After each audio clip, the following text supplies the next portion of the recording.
नमस्कार प्यारे साथियों, कैसे हो आप सब और कैसे चल रही है आपकी स्टडी। आई होप आप सभी लोग बेहतर होंगे और आपकी स्टडी एकदम बेहतरीन चल रही होगी। आज की इस वीडियो के अंदर हम लोग पढ़ने वाले हैं क्लास 12 केमिस्ट्री के 45 सबसे ज़्यादा जो महत्वपूर्ण बहुविकल्पी प्रश्न है, इन क्वेश्चंस का हम लोग सुपर फास्ट रिवीजन करने वाले हैं। अगर आप लोग इस बार क्लास 12 में हैं और आपको बोर्ड एग्जाम 2025 देना है तो मैं कहता हूँ ये वीडियो आपके लिए सबसे ज़्यादा मोस्ट इंपॉर्टेंट है, क्योंकि आज के इस वीडियो में जो भी क्वेश्चन आपको बताए जाएंगे, जिनका भी रिवीजन करवाया जाएगा, ये ऐसे क्वेश्चन हैं आपके बोर्ड के पेपर में आ भी चुके हैं और आपके बोर्ड एग्जाम 2025 में आने के चांसेस जो हैं वो सबसे ज़्यादा हैं। और अगर आप लोग प्री बोर्ड एग्जाम दे रहे होंगे या कुछ ऐसे बच्चे हैं जिनका प्री बोर्ड एग्जाम हो चुका है, तो जिन बच्चों का प्री बोर्ड एग्जाम हो चुका है वो बोर्ड के पेपर से मिला लें। यहाँ से क्वेश्चन आपको देखने को मिलेंगे और आपका जिनका होने वाला वो भी देख लेंगे। और यहाँ से अगर प्री बोर्ड में आ सकते हैं तो आपके बोर्ड के पेपर में भी क्वेश्चन आ सकते हैं। तो आइए हम सभी क्वेश्चंस को एक एक करके अच्छे से पढ़ लेते हैं, क्योंकि बच्चों सारे क्वेश्चंस एक बार मैं पढ़ा चुका हूं और एक क्वेश्चन पढ़ाने का मकसद एक ही है। कई बच्चे हमारे साथ नए जुड़ रहे हैं, उन्होंने कहा सर बहुविकल्पी प्रश्न भी हमें बता दी। तो मैं आज आपको जो 45 बहुविकल्पी प्रश्न बताने वाला हूं उनको ध्यान से समझ लेना। कई ऐसे बच्चे जो पढ़ चुके हैं तो उनका रिविजन हो जाएगा, और जो बच्चे नए जुड़ रहे हैं वो एक एक करके इनको पढ़ेंगे, साथ साथ इन क्वेश्चंस को नोट डाउन भी करेंगे, वो नोट करते हुए चलेंगे। ठीक है, तो देखो बच्चों, पहला क्वेश्चन है 90 ग्राम जल में 1.8 ग्राम ग्लूकोज का मोल प्रभाज बताना है। यानी कि अगर 90 ग्राम जल है उसमें 1.8 ग्राम ग्लूकोज का मोल प्रभाज जब हम निकालेंगे तो आएगा 0.0019। बट अभी हमने बता दिया इतना आएगा, आपको पता ही नहीं कैसे आएगा। तो हम इस क्वेश्चन को सॉल्व करके भी बताने वाले हैं ताकि आपके मन में कोई भी डाउट ना रहे। देखो, अब हमें क्या करना है, पहले ग्लूकोज के मोल और जल के निकालने हैं और ग्लूकोज का मोल प्रभाज भी निकालना है। तो देखो, सबसे पहले मोल निकालेंगे। मोल को स्मॉल n से लिख लेते हैं, N1। इसको जल के मोल जो है सबसे पहले हम निकालेंगे H2O के मोल। क्या लिखेंगे? H2O के मोल। इनको मान लेते हैं हम स्मॉल n। स्मॉल मोल निकालने के लिए क्या करते हैं, भार अपॉन में अणुभार लिखते हैं। ठीक है, अब जल का भार कितना दिया गया, 19 ग्राम दिया गया, यानी कि 90 ग्राम दिया गया, बटे H2O का अणुभार निकालेंगे। हाइड्रोजन का 2 हो जाएगा और एक ऑक्सीजन का 16 होता है, यानी कि 16 2 18 हो जाएगा। इसको हम 18 से भाग करेंगे। 18 पंचे कितने होते हैं? 9। 18 पंचे 90 होते हैं। ठीक है, 19। ठीक है, तो n का मान आ गया बच्चों, वो आ गया 5 मोल। यानी कि जल के कितने मोल आ गए बच्चों हमारे पास? 5 मोल आ गए। वेरी इजी न्यूमेरिकल है। अब कह रहा है इतने ग्राम ग्लूकोज का, तो हम लिखेंगे ग्लूकोज। ग्लूकोज का सूत्र आपको पता होना, C6H12 होता है, O6 होता है, K मोल। जब बच्चों हम ग्लूकोज के मोल निकालेंगे तो क्या आएंगे, देखो ध्यान से। सबसे पहले हमें ग्लूकोज का अणुभार पता होना चाहिए। एक कार्बन का होता है 12 और हैं कितने कार्बन? 6 हैं। ठीक है, एक हाइड्रोजन का 1 होता है, हैं कितने? 12 हैं। ठीक है, एक ऑक्सीजन का 16 होता है और हैं कितने? 6 हैं। ठीक है, वात कितने होते हैं? 72 होते हैं। 12 एकन 12 होते हैं और 16 छिंग होते हैं 96 ठीक है, इन सभी को ऐड करो। 6 और 2 8 और 2 10 का 0, 9 1 10 17 1 18, यानी कि 180 आएगा। इसका अणुभार कितना आएगा? m का मान 180 होता है। ठीक है, इसके मोल निकालेंगे, ग्लूकोज के मोल कैपिटल N इसको मान लेंगे, भार अपॉन में अणुभार लिखेंगे। ठीक है, इसका भार कितना दिया गया है? कितना दिया गया भाई? 1.8 ग्राम, 1.8 ग्राम। ठीक है, डिवाइड बाय इसका अणुभार कितना आया है? 180 आया। ऊपर से दशमलव हटाया, नीचे एक 0 और बढ़ाया, 18 एकन 18, यानी कि 1 बटे आपका 100 आ गया। इतना समझ में आ गया? ठीक है, अब 1 बटे 100 को अगर हम सही करके लिखेंगे, लगाएंगे दशमलव, फिर 0 फिर 0 फिर 0, 100 एकन 100, यानी कि इसका बच्चों जो ग्लूकोज का मोल आएगा, कैपिटल N का मान जो आएगा वो आएगा 0.01। ठीक है, यहां तक समझ में आ गया। अब हमें करना क्या है, ग्लूकोज का मोल प्रभाज भी निकालना है। हम लिखेंगे C6H12O6 का मोल प्रभाज, या फिर मोल अंश भी कहते हैं, या मोल फ्रैक्शन इसको इंग्लिश में कहते हैं। मोल प्रभाज किसके निकालने हैं? ग्लूकोज के। ग्लूकोज को माना है हमने कैपिटल N, तो कैपिटल N इक्वल टू क्या हो जाएगा, सॉरी, इसके मोल प्रभाज निकालने के लिए क्या करेंगे, कैपिटल N हो जाएगा प्लस आपका capital N plus small n, दोनों हो जाएंगे। जिसके निकालने उसके मोल बटे बिलियन के कुल मोल हमें रखना होता है। और इसमें हमसे सिर्फ ग्लूकोज का मोल प्रभाज पूछा गया है, ना कि जल का भी पूछा गया। तो ग्लूकोज का पूछा गया, ग्लूकोज का है कितना? 0.1 मोल है कैपिटल N का मान। ठीक है, कैपिटल N का मान 0.1 मोल है, प्लस आपका स्मॉल एन मतलब जल के मोल कितने हैं 5 हैं, तो इसमें हम 5 को ऐड करेंगे। जब आप बच्चों इसमें आप ऐड करेंगे देखो 0.01 हो जाएगा डिवाइड बाई ये क्या हो जाएगा 5.01 हो जाएगा, इतने तो हो जाएगा। 2 संख्या के बाद इधर दशमलव, 2 संख्या के बाद इधर दशमलव, हम इनको सही करके लिख लेंगे। ये आ जाएगा 1/501 हो जाएगा। ठीक है, अब देखो लगाएंगे दशमलव, एक जीरो बढ़ाएंगे, एक जीरो बढ़ाएंगे, एक जीरो और बढ़ाएंगे, अभी भी नहीं हो रहा है, एक जीरो और बढ़ा देंगे, यानी कि ऊपर हो गए 1000, ऊपर ये हो गए 1000। अब 500 हैं, अब 500 दूना करेंगे तो ज़्यादा हो जाएंगे, तो 1002 हुई है, तो हमें चाहिए 551, 500 हो जाएंगे। जब इससे 500 निकल जाएंगे तो 499 बच जाएंगे, 499 में एक जीरो हम बढ़ा देंगे तो लगभग 9 बार चला जाएगा, लगभग 9 बार जाएगा, इतना आ जाएगा। तो ग्लूकोज का मोल प्रभाज जो आएगा, मोल प्रभाज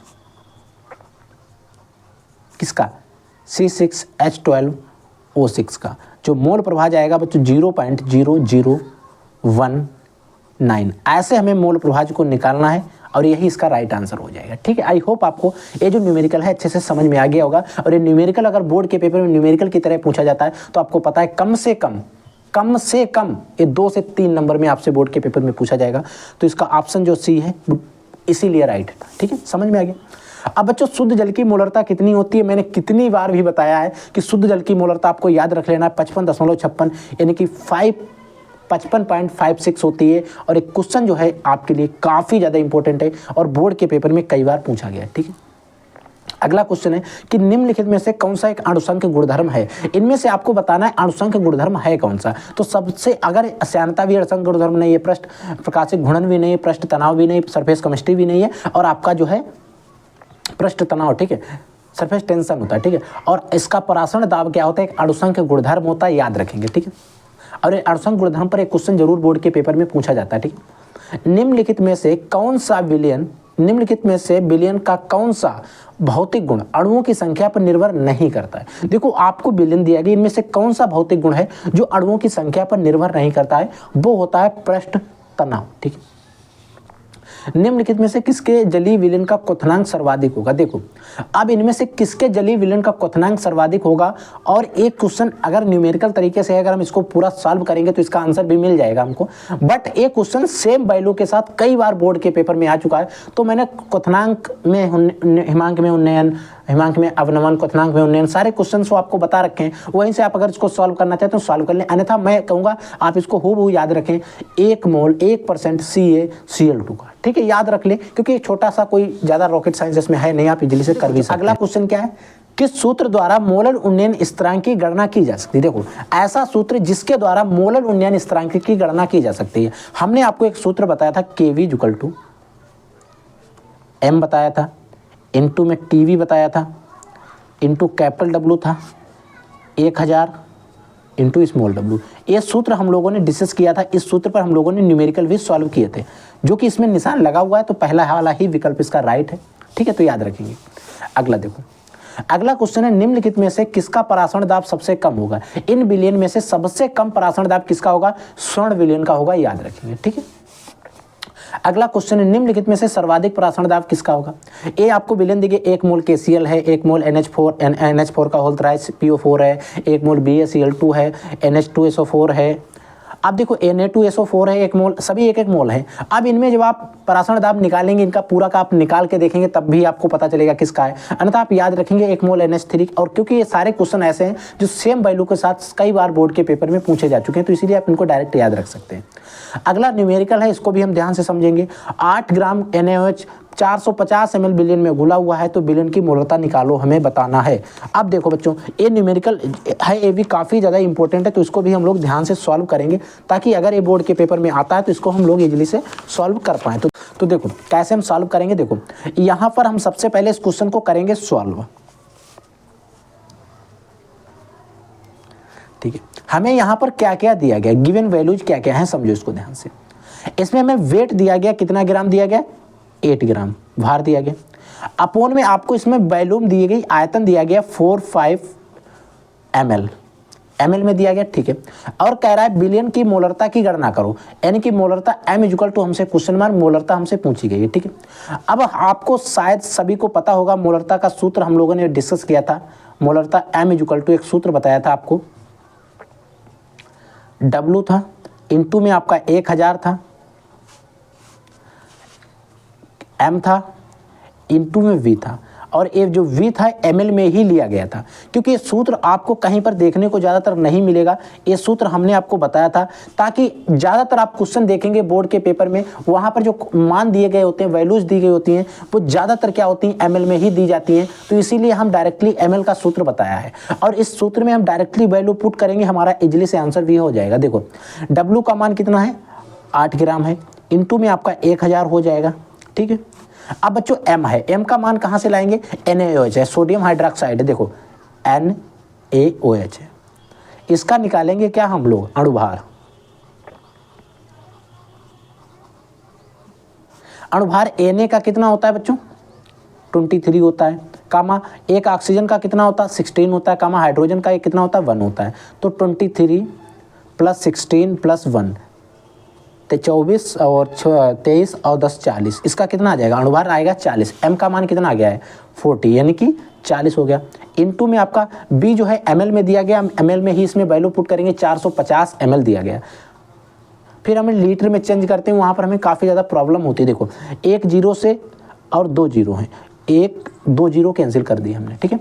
इस 4 से 4 1 4 और 4 दूनी 8 हो गए,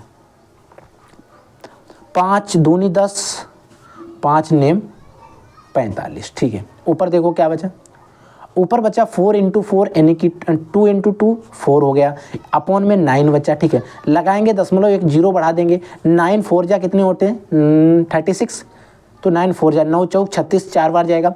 फिर इसमें देखो 9 चौक 36, फिर 4 बचेंगे, 9 चौक 36, 9 चौक 36, 9 चौक 36, 9 चौक 36, 9 चौक 36, यानी कि 0.9 0.4444 आता चला जाएगा। अब इस वैल्यू को 0.445 हम लिख सकते हैं, या फिर 0.45 लिख सकते हैं, ये वैल्यू में से कोई लिख लेंगे हमें, और जिस ऑप्शन में जैसा दिया है उसे अकॉर्डिंग कर लेंगे।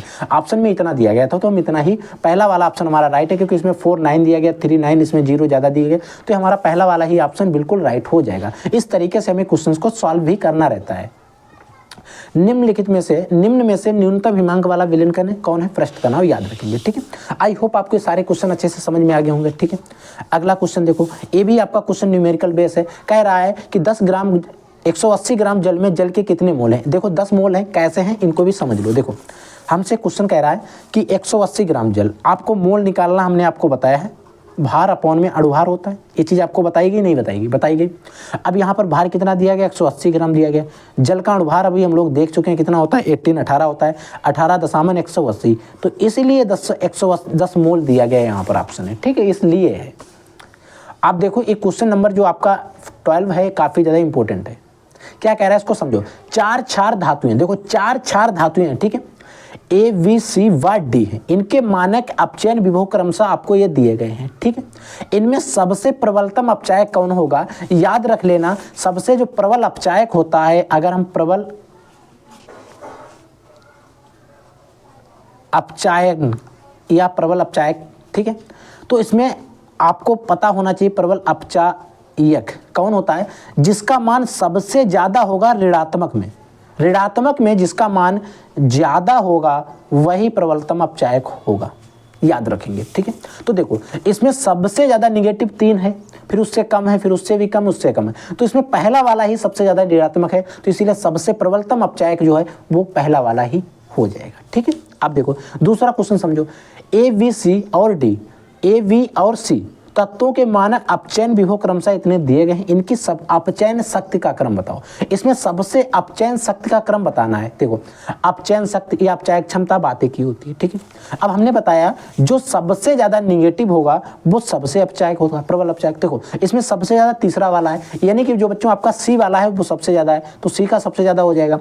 फिर इसके बाद में दूसरा है, तीसरा, देखो दूसरा वाला है, तो फिर इससे कम किसका हो जाएगा, वी का हो जाएगा। फिर इससे कम सबसे ए तो पॉजिटिव में, तो सबसे ज्यादा इसका हो जाएगा कम, तो इसमें सी वी ए वाला सही है, ए वाला ऑप्शन सही है, इसीलिए लगाया गया है। अगला देखो, शून्य कोटि की अभिक्रिया के लिए निम्नलिखित में से कौन सा सूत्र सही है। देखो शून्य कोटि की अभिक्रिया के लिए T half directly proportional A0 वाला, वेग स्थिरांक बढ़ाने पर, वेग स्थिरांक ताप बढ़ाने पर, देखो अगर हम वेग स्थिरांक का ताप बढ़ाएंगे, वेग स्थिरांक बढ़ाने पर ताप का मान जो है वो बढ़ेगा या घटेगा, ये पूछा गया है, ठीक है। या फिर आप इसको ऐसे समझें, वेग स्थिरांक ताप बढ़ाने पर, जो अगर हम ताप को बढ़ाएंगे तो वेग स्थिरांक का मान में क्या प्रॉब्लम आएगी, अगर ताप को घटाएंगे तो क्या आएगी। आप ताप को बढ़ाएंगे तब भी वेग स्थिरांक बढ़ेगा, वेग स्थिरांक को बढ़ाएंगे तब भी ताप बढ़ेगा, याद रखेंगे, ठीक है इस क्वेश्चन को, क्योंकि क्वेश्चन काफी ज्यादा इंपॉर्टेंट है, ठीक है। अगला क्वेश्चन देखो, अगला क्वेश्चन है प्रथम कोटि की अभिक्रिया के लिए वेग स्थिरांक का समीकरण, और मैंने आपको पता होना चाहिए, कई बार बोर्ड के पेपर में आने वाला है, न्यूमेरिकल भी है, हमने आपको बताया था, ये लिखा हुआ है भी, एक बार आप लिख के देख लेते हैं, लिख के देखते हैं तो आपको थोड़ा और याद रहने की संभावना बढ़ जाती है। होता है 2.303 अपॉन में आपका होता है टी लॉग बेस 10 होता है, ए बटे होता है ए माइनस का एक्स होता है। एक सूत्र होता है, इस प्रथम कोटि की अभिक्रिया का सूत्र है, किसका है, प्रथम कोटि की अभिक्रिया।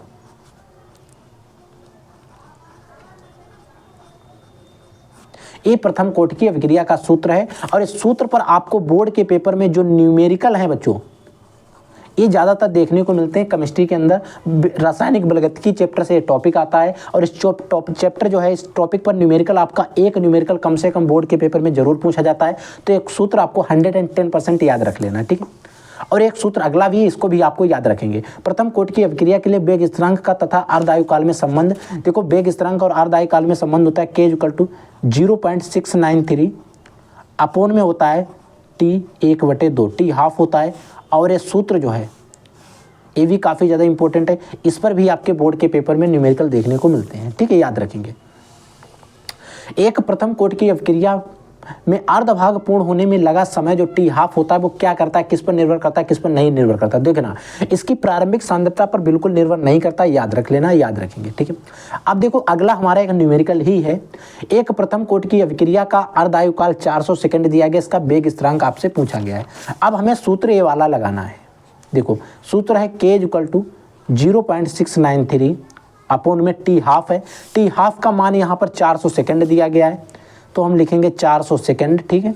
अब देखो ऊपर 3 संख्या के बाद दशमलव है, तो इतने 3 जीरो हम नीचे बढ़ा लेंगे, ठीक है।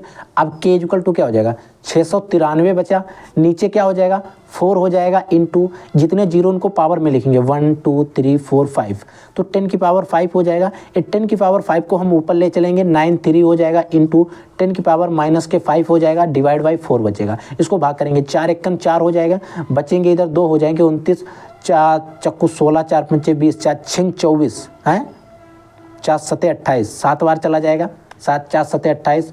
अब बचा 1 × 13 4 दूनी 12 हो जाएंगे, ठीक है। लगाएंगे दशमलव, बढ़ाएंगे 0। अब यहाँ पर 1 बचा, 4 दूनी 8, 4 2 बार जाएगा, यानी कि बच्चों आपका K का जो मान आ जाएगा वो आएगा 172.2 इंटू 10⁻⁻5। अब देखो इसमें ऑप्शन क्या दे रहा है, ऑप्शन दे रहा है 173 दे रहा है, ठीक है, सही है। हाँ बच्चों 4 तिहाई 12 होता है, ठीक है, सही है, 4 तिहाई 12 होता है, याद रखेंगे, ठीक है। अब देखो इधर क्या किया गया, इसको दशमलव को आगे बढ़ाया गया, तो आगे जब हम बढ़ाएंगे इसमें 3 हो जाएगा, क्या हो जाएगा 1.732 इंटू 10⁻⁻के। अब देखो इधर 2 संख्या के बाद बढ़ा लिया दशमलव, तो हो जाएगा 5 की जगह पर आ जाएगा 3, और इसका जो मात्रक हो जाएगा SE सेकंड इनवर्स हो जाएगा। इस तरीके से हमें लिखना है, ठीक है। सॉल्व हो गया, न्यूमेरिकल है, और इसीलिए पहला वाला ऑप्शन इसमें राइट है। आई होप आपको ये न्यूमेरिकल अच्छे से समझ में आ गया होगा। अब हम बात करते हैं अगले क्वेश्चन की। अगला क्वेश्चन है बच्चों, एक प्रथम कोटि की अभिक्रिया के लिए वेग स्थिरांक का मात्रक क्या होता है। प्रथम कोटि की अभिक्रिया के लिए जो वेग स्थिरांक का मात्रक होता है mole litre inverse second inverse होता है, याद रखेंगे, ठीक है। एक प्रथम कोटि की अभिक्रिया के लिए वेग स्थिरांक का मात्रक, प्रथम कोटि की अभिक्रिया के लिए जो वेग स्थिरांक का मात्रक होता है वो सेकंड इनवर्स होता है, और ये शून्य कोटि की अभिक्रिया के लिए था, याद रखेंगे, ठीक है। संक्रमण तत्वों में 4D श्रेणी का तत्व कौन सा है, B47 है। इस संक्रमण तत्वों में से 4D श्रेणी का ये तत्व है, याद रखेंगे। रंगीन आयनों का निर्माण संभव होता है जब यौगिक में विद्यमान होते हैं। देखो यौगिक जो भी रहेगा, जो भी कंपाउंड रहेगा, यौगिक रहेगा, उसमें अगर आयगोमित इलेक्ट्रॉन उपस्थित हैं तो वो यौगिक जो है रंगीन यौगिक बनाने की संभावना सबसे ज़्यादा रखता है।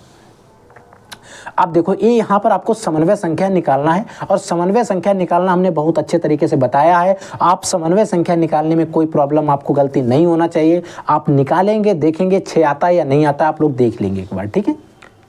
कौन सा धनायन अमोनिया के साथ एमीन संकुल नहीं बनाता? कौन सा धनायन जो है अमोनिया के साथ अभिक्रिया करके एमीन का संकुल नहीं बनाएगा? Al ट्रिपल पॉजिटिव नहीं बनाएगा। ठीक है, समझ में आ गया? ठीक है, अगला देखो। अगला क्वेश्चन है कि हेलोफार्म किसके ट्राई व्युत्पन्न होते हैं? हेलोफार्म जो होते हैं मेथेन के ट्राई व्युत्पन्न होते हैं, याद रखेंगे। ठीक है, निम्नलिखित अभिक्रिया दी गई है, सूर्य के प्रकाश में उत्पाद बनेगा, क्या बनेगा? अगर बच्चों यहाँ पर सूर्य का प्रकाश ना होता तो यहाँ पर क्लोरोबेंजीन बन जाती, बट यहाँ पर सूर्य का प्रकाश है तो हेक्साक्लोरोसाइक्लोहेक्सेन बनेगा, याद रखेंगे। क्लोरोफार्म प्रकाश की उपस्थिति में वायु द्वारा धीरे धीरे ऑक्सीकृत होकर क्या बनाता है? एक बहुत ही जहरीली गैस जिसको कहते हैं फास्जिन। अगर आप क्लोरोफार्म जो होता है बच्चों याद रखेंगे, देखो आपका अगर क्लोरोफार्म है, क्लोरोफार्म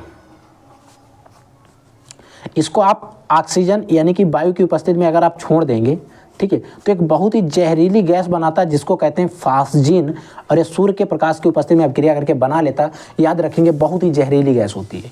क्लोरोफार्म का उपयोग कहाँ पर होता है? औद्योगिक विलायक के रूप में क्लोरोफार्म का उपयोग काफ़ी ज़्यादा करते हैं। ग्लूकोज को एथिल अल्कोहल में परिवर्तित करने के लिए एंजाइम, अगर ग्लूकोज है उसको एथिल अल्कोहल में अगर हमें परिवर्तित करना है, कन्वर्ट करना है, तो इसके लिए हम किस एंजाइम का प्रयोग करेंगे? तो जाइमेज एंजाइम का प्रयोग करते हैं। ठीक है, समझ में आना चाहिए। अगला क्वेश्चन है ल्यूकास अभिक्रमक के प्रयोग से क्या पहचाना जाता है? अगर जो ल्यूकास अभिक्रमक है इसके प्रयोग के हम किसका परीक्षण करते हैं? अल्कोहल का करते हैं, किसका करते हैं? तो याद होना चाहिए अल्कोहल का करते हैं। निम्नलिखित में से कौन यौगिक कैनिजारो अभिक्रिया नहीं देगा? प्रोपेनल जो होता है वो कैनिजारो अभिक्रिया नहीं देता है। एक सूत्र आपको दिया गया, इसमें कितने प्राथमिक एमीन संभव है? देखो इसको आप बनाएंगे तो इसमें टोटल 6 एमीन बनेंगे, टोटल 5 से 6 एमीन, 5 और 1 6, हाँ 6 एमीन बन सकते हैं, बट उनमें प्राथमिक एमीन उतने बनेंगे जितने कार्बन है, यानी कि 4 ही प्राथमिक एमीन बनना संभव होगा, याद रखें। वैसे अगर हम टोटल इसमें कितने एमीन बनेंगे, 2 डिग्री भी कुछ एमीन बनेंगे, कुछ 3 डिग्री भी बन सकते हैं, तो इसको जब हम बनाएंगे तो 4 से 6 कम से कम बन जाएंगे, बट इसमें जो प्राथमिक एमीनों की संख्या रहेगी वो 4 रहेगी। एक सूत्र आपको दिया गया, इस कौन सी अभिक्रिया है? तो देखो ये आपको बताया गया, यहाँ पर हम C6H5 यानी कि एनिलीन लेते थे। अगर हम आपको बताएं बोर्ड के पेपर में हम लोगों ने ऐसे बनाई थी, हमने आपको जो पढ़ाया है वो बता देता हूँ ताकि आपको अच्छे से ध्यान में आ जाए। हमने बताया था यहाँ पर NH2 रखा था, ठीक है, प्लस हमने क्लोरोफार्म रखा था, CHCl3 रखा था, प्लस हम लोगों ने रखा था KOH और इसकी रिएक्शन करवाई थी और बनाया था ऐसे, ऊपर रहा था NC इस तरीके से, प्लस आपका KCl रहा था, प्लस आपका H2O रहा था। ठीक है, ये रिएक्शन है और इस रिएक्शन को हमने नाम दिया था carbyl amine reaction, carbyl amine अभिक्रिया। और हम इसको रिएक्शन को बैलेंस करने की बात है, इस तरीके से हमने बनाया था और आपको बताया था कौन सी अभिक्रिया है, कार्बिल एमीन अभिक्रिया, क्योंकि हम लोगों ने ऐसे पढ़ा है, बट उसमें देखो R के स्थान पर आप मेथिल समूह रख सकते हैं। यहाँ पर हमने C6H5 को रखा था, यहाँ पर भी जो आप इधर रखेंगे वही आपका यहाँ फिर भी आ जाएगा। एमाइडों से एमीन बनाने में प्रयुक्त अभिक्रम Br2KOH काफ़ी ज़्यादा इंपॉर्टेंट है। ठीक है, इंसुलिन के जल अपघटन से प्राप्त होता है फ्रक्टोज। कैल्सीफेरॉल क्या है? कैल्सीफेरॉल जो विटामिन डी का रासायनिक नाम होता है, विटामिन ए का रेटिनॉल होता है, विटामिन सी का एस्कॉर्बिक एसिड होता है, क्योंकि रासायनिक नाम से क्वेश्चन बोर्ड के पेपर में पूछे जा सकते हैं, तो याद रखेंगे। ठीक है, अगला क्वेश्चन है वह कार्बोहाइड्रेट जो मनुष्य के पाचन तंत्र में नहीं पचता है, सेलुलोज होता है, जो कि आप जो भी घास कूड़ा देखते हैं उनमें पाया जाता है। ठीक है, पेड़ पौधों में सेलुलोज पाया जाता है। दूध में पाई जाने वाली शर्करा लैक्टोज होती है। कई बार बोर्ड के पेपर में क्वेश्चन पूछा जाता है कि दूध में पाई जाने वाली शर्करा का नाम बताओ, लैक्टोज होती है। डीएनए में कौन सा क्षारक नहीं होता? देखो बच्चों, अगर हम डीएनए की बात करें तो डीएनए में आपका एडेनिन जो होता है वो आपको पता है डबल बॉन्ड के द्वारा थाइमिन से जुड़ता है, वहीं पर साइटोसिन जो होता है वो ट्रिपल बॉन्ड के द्वारा आपका ग्वानिन से जुड़ता है। बट आरएनए की बात करें तो एडेनिन से डबल बॉन्ड के द्वारा यूरेसिल जुड़ता है और सी के साथ ट्रिपल बॉन्ड के द्वारा ग्वानिन जुड़ता है। ठीक है, साइटोसिन के साथ ग्वानिन जुड़ता है। बट यहाँ पर आरएनए की बात हो रही है, आरएनए राइबोज न्यूक्लिक एसिड, यहाँ पर ये बात हो रही है आपकी डीएनए यानी कि डीऑक्सी राइबो न्यूक्लिक एसिड। तो डीएनए में क्या है, यूरेसिल नहीं पाया जाता है। और अगर क्वेश्चन आ जाए कि निम्न में से कौन सा आरएनए में नहीं पाया जाता है, तो आप याद रखेंगे थाइमिन नहीं पाया जाता। तो यूरेसिल जो है वो डीएनए में नहीं पाया जाता। एस्कॉर्बिक अम्ल है, देखो एस्कॉर्बिक अम्ल जो होता है विटामिन सी का रासायनिक नाम होता है, अभी हम बता चुके हैं। निम्न में से कौन सा मोनोसैकेराइड है, फ्रक्टोज या फिर ग्लूकोज होता है, वो भी मोनोसैकेराइड है। कार्बिल एमीन अभिक्रिया देता है, एमीन वाला समूह, प्राथमिक एमीन वाले जो भी समूह सब कार्बिल एमीन अभिक्रिया देते हैं। वहाँ पर हमने C6H5 से पढ़ा है, यहाँ पर C6H5 से, और इसको हम बना सकते थे CH3 NH2 रहता, वही सम रहता, बट यहाँ पर बनता CH3 NH2 CH3NC बन जाता। ऐसे बन जाता कुछ, ठीक है, याद रखेंगे। ठीक है, एक आपकी हो गई। अगली रिएक्शन देखो, अगला क्वेश्चन देखो बच्चों। अगला क्वेश्चन है, ये आपको एक रिएक्शन दी गई, इसका मुख्य उत्पाद क्या है। आपने अगर मार्कोनी-काफ का नियम ध्यान से पढ़ा होगा, उसमें एक उत्पाद 80% बनता था, एक 20% बनता है, एक ब्यूटेन बनता है, दूसरा भी आपको पता होना चाहिए क्या बनता है, और यहाँ पर जो 80% बनता है वो मुक्त उत्पाद होता है, और वही होता है ब्यूटेन। ठीक है, याद होना चाहिए। अगला और लास्ट क्वेश्चन है, हिंसबर्ग अभिकर्मक है। हिंसबर्ग अभिकर्मक जो होता है, बेंजीन सल्फोनिल क्लोराइड जो है वो एक हिंसबर्ग अभिकर्मक है, याद रखेंगे। और बच्चों आज के इस वीडियो में हमने आपको ये 45 जो इंपॉर्टेंट क्वेश्चन थे वो आपको बता दिए। इन सभी क्वेश्चंस का आपको रिवीजन करना है, एक बार और पढ़ लेना, जो भी नए बच्चे पढ़ रहे हैं, और जो बच्चे रिवीजन कर रहे हैं तो उनको एक बार अभी रिवीजन और कर लेना, क्योंकि उन्होंने पहले से नोट डाउन करके रखा होगा। और जिन बच्चों ने नोट डाउन नहीं किया तो बच्चों प्लीज़ आप रिवीजन जब भी करें लिख कर करें, ठीक है। अगर आपके मन में किसी भी क्वेश्चन में कोई भी डाउट रहा हो तो आप डेफिनेटली वीडियो के कमेंट सेक्शन में कमेंट करके हमसे जरूर पूछ लेना। हम मिलते हैं नेक्स्ट वीडियो में नए टॉपिक के साथ, तब तक के लिए जय हिंद, वंदे मातरम।